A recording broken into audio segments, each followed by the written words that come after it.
പാപമോചന ഏകാദശി അനുഷ്ഠിക്കുന്നവർക്ക് ജീവിതകാലം മുഴുവൻ ഉണ്ടായിരുന്ന പാപങ്ങളിൽ നിന്നും മോചനം ലഭിക്കുമെന്നാണ് വിശ്വാസം. ഐതിഹ്യമനുസരിച്ച് മരണശേഷം അവർ എല്ലാ ലൗകിക സുഖങ്ങളും നേടുകയും സ്വർഗത്തിൽ ഒരു സ്ഥാനം നേടുകയും ചെയ്യും. ഹരേ കൃഷ്ണ. ഇന്നത്തെ വീഡിയോ പാപമോചന ഏകാദശിയെ കുറിച്ചിട്ടുള്ളതാണ്. അപ്പോൾ ഈ മാസത്തെ പാപമോചന ഏകാദശി ഈ വർഷത്തിലെ 2024 ഏപ്രിൽ 5-ാം തീയതി ചൈത്രമാസത്തിലെ കൃഷ്ണപക്ഷത്തിലെ 11-ാം ദിവസമാണ് നമ്മൾ ആചരിക്കാൻ പോകുന്നത്.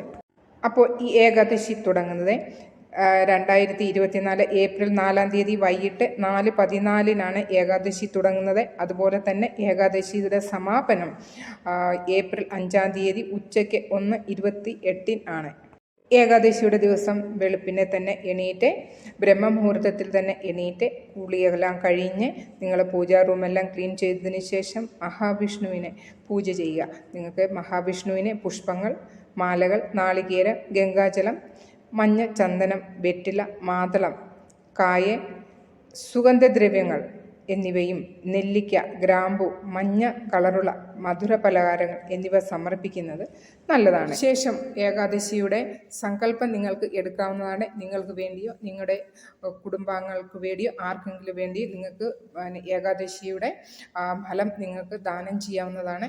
അപ്പോൾ അങ്ങനെ നിങ്ങൾക്ക് എന്തെങ്കിലും സങ്കല്പം ഉണ്ടെങ്കിൽ ഏകാദശി വ്രതം എടുക്കുന്നതിന് മുമ്പ് ഭഗവാന്റെ മുന്നിൽ നിങ്ങൾക്ക് സങ്കല്പം എടുത്തതിന് ശേഷം ഏകാദശി വ്രതം നിങ്ങൾക്ക് തുടങ്ങാവുന്നതാണ്.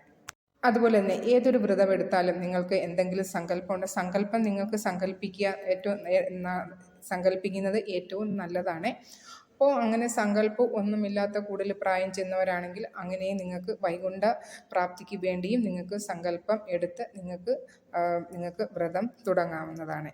അതിനുശേഷം നിങ്ങളുടെ വീടിൻ്റെ അടുത്ത് വിഷ്ണു ക്ഷേത്രം ഉണ്ടെങ്കിൽ നിങ്ങൾക്ക് ക്ഷേത്ര ദർശനം നിങ്ങൾക്ക് നടത്താവുന്നതാണ്. അതുമല്ലെങ്കിൽ നിങ്ങൾക്ക് വീട്ടിൽ തന്നെ ഇരുന്ന് നിങ്ങൾക്ക് അറിയാവുന്ന മന്ത്രങ്ങൾ ഓം നമോ ഭഗവതേ വാസുദേവായ, ഓം നമോ നാരായണായ, നാരായണീയം വായിക്കുക, ഭഗവത്ഗീത വായിക്കുക, ഭാഗവതം വായിക്കുക. അങ്ങനെ നിങ്ങൾക്ക് വിഷ്ണു സഹസ്രനാമം ചൊല്ലാം. ഇതെല്ലാം നിങ്ങൾക്ക് അറിയാവുന്ന എല്ലാം നിങ്ങൾക്ക് ചൊല്ലാവുന്നതാണ്. ഓക്കെ. അതിനുശേഷം നിങ്ങൾക്ക് ശ്രദ്ധിക്കേണ്ട ചില കാര്യങ്ങൾ ഞാൻ പറയാം.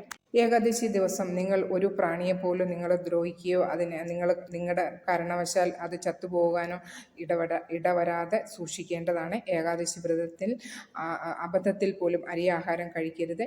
ഓക്കെ. കാരണം ഈ ദിവസം അരി കഴിക്കുന്ന ആൾ അടുത്ത ജന്മത്തിൽ നിറമുള്ള ജീവികൾ ജനിക്കുമെന്നാണ് വിശ്വസിക്കപ്പെടുന്നത്. കൂടാതെ ഈ പ്രത്യേക ദിനത്തിൽ ഉള്ളി, വെളുത്തുള്ളി മുതലായ താമസിക ഭക്ഷണങ്ങളിൽ നിന്നും നിങ്ങൾക്ക് വിട്ടുനിൽക്കണം. അതുപോലെ തന്നെ മാംസവും മദ്യവും കഴിക്കുന്നതും നിരോധിച്ചിരിക്കുകയാണ്. അത് ഏകാദശിയല്ല, എപ്പോഴും നിങ്ങൾക്ക് ഈ കാര്യങ്ങൾ നിങ്ങൾക്ക് ഒഴിവാക്കാൻ പറ്റുമെങ്കിൽ മാക്സിമം നിങ്ങൾക്ക് ഒഴിവാക്കുന്നത് ഏറ്റവും നല്ലതാണ്. അതുപോലെ തന്നെ ഈ ദിവസം ശാരീരിക ശുദ്ധിക്ക് വേണ്ടി പ്രത്യേകം ശ്രദ്ധിക്കണം. ഈ ദിവസം മുടി, താടി, നഖം എന്നിവ മുറിക്കാൻ പാടുള്ളതല്ല.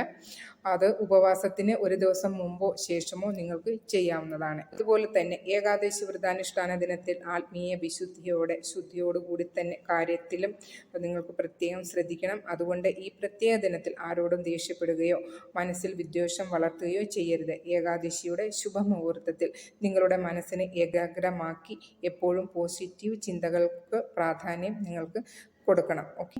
ഈശ്വരനെ ആരാധിക്കുന്നതിലൂടെ ആരാധനയുടെ ഫലം ലഭിക്കുമെന്നാണ് വിശ്വാസം. നിങ്ങൾ അന്നത്തെ ദിവസം ആരുടെ പറ്റി ദുഷിച്ച കാര്യങ്ങൾ ചിന്തിക്കുക പോലും ചെയ്യുന്നത് നല്ല കാര്യമല്ല. അതുപോലെ തന്നെ ഏകാദശിയുടെ ദിവസം നിങ്ങൾക്ക് പകൽ സമയം ഉറങ്ങാതിരിക്കുക. കഴിയുന്നതും നിങ്ങൾ നാമജപത്തോടു കൂടി നിങ്ങൾ ഏകാദശിയുടെ ദിവസം നിങ്ങൾക്ക് ആചരിക്കാവുന്നതാണ്. പിന്നെ നിങ്ങളുടെ ശാരീരിക സുഖം അനുസരിച്ച് നിങ്ങൾക്ക് ഏകാദശി വ്രതം അനുഷ്ഠിക്കാവുന്നതാണ്. വെള്ളം കുടിച്ച് മാത്രം, പിന്നെ ഫലങ്ങളും ഒക്കെ കഴിച്ച് മാത്രവും, പിന്നെ സാബുദാന പോലുള്ള കിച്ചടികളൊക്കെ ഒരു നേരം മാത്രം കഴിക്കുക. ഏറ്റവും കൂടുതൽ നിങ്ങൾ ഭഗവാന്റെ നാമജപത്തോടു കൂടി തന്നെ നിങ്ങൾ കഴിയുവാൻ നോക്കണം. ഓക്കെ. അപ്പം വൈകിട്ട് വീണ്ടും നിങ്ങൾക്ക് കുളിച്ച് ശുദ്ധിയായി നിങ്ങൾക്ക് വീണ്ടും പൂജ ചെയ്യാവുന്നതാണ്. നിങ്ങൾക്ക് അറിയാവുന്ന വിധത്തിൽ നിങ്ങൾക്ക് പൂജ ചെയ്യാം. അതിന് അങ്ങനെയുള്ള രീതികളൊന്നുമില്ല. എന്നു വെച്ചാൽ ഭഗവാൻ നമ്മളെ അങ്ങനെ തെറ്റ് ചെയ്തെന്നും പറഞ്ഞ് അങ്ങനെ ശിക്ഷിക്കത്തൊന്നുമില്ല. നമുക്കറിയാവുന്ന അറിയാവുന്നതുപോലെ ചെയ്യുക. ഏറ്റവും കൂടുതൽ നമുക്ക് നിഷ്ഠയാണ് വേണ്ടത്. ഭഗവാനിൽ നമ്മളെ മനസ്സ് അർപ്പിച്ച് നമുക്ക് പ്രാർത്ഥിച്ചാൽ നമുക്ക് എല്ലാ കാര്യങ്ങളും നമുക്ക് നേടിത്തരും. ഓക്കെ. അപ്പോൾ അതുപോലെ തന്നെ അടുത്ത ദിവസം പാരണ സമയം എന്ന് പറയുന്നത് ഏപ്രിൽ 6-ാം തീയതി ശനിയാഴ്ച രാവിലെ 6:05-നും 8:40-നും ഇടയിലാണ് നിങ്ങൾക്ക് പാരണ നടത്തേണ്ട സമയം. ഓക്കെ.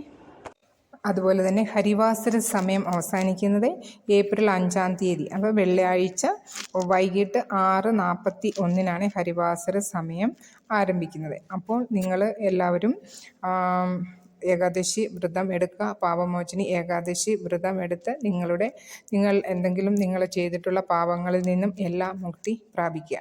അപ്പോൾ ഇത്രമേ ഉള്ളൂ ഏകാദശി വ്രതത്തിൻ്റെ വീഡിയോ. അപ്പോൾ വീഡിയോ ഇഷ്ടമാകുകയാണെങ്കിൽ ലൈക്ക് ചെയ്യാനും പിന്നെ കമൻ്റ് ഇടാനും പിന്നെ ആദ്യമായിട്ട് കാണുന്നവരാണെങ്കിൽ ചാനൽ സബ്സ്ക്രൈബ് ചെയ്യാനും മടിക്കേണ്ട. ഹരേ കൃഷ്ണ. സർവം രാധാ കൃഷ്ണാർപ്പണമസ്തു.